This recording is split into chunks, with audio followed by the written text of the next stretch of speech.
Hello everyone, in this video we are going to learn how to assign videos to your class on Edpuzzle.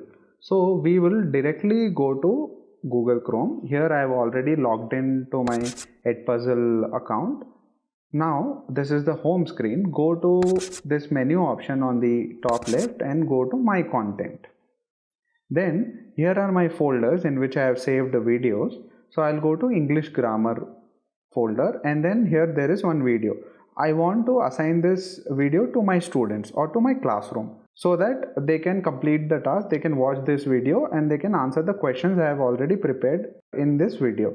So I will just click on this checkmark box and then I'll click on assign.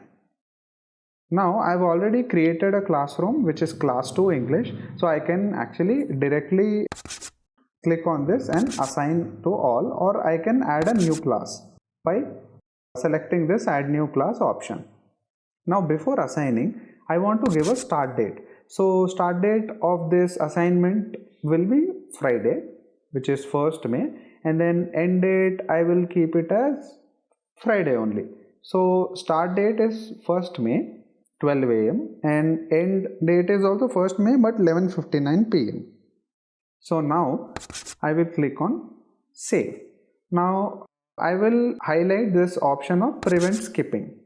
I don't want my students to skip the video. That is why I will turn it on. I don't want CCs, so I will just leave it. And then I will click on assign. That's it. Now this video assignment has been assigned to your students on Edpuzzle. Now I can see that in this class I have added only one student, which is Ram Kumar. So Ram Kumar has watched 0% of the video and have not answered any questions yet. And last watched is never, and turned in is not turned in. So which means Ram Kumar has not logged in to this task yet. So this is how you can also check the progress of your students.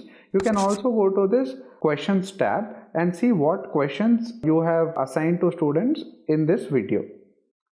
So this is how you can assign videos to your students on Edpuzzle. Thank you for watching this video.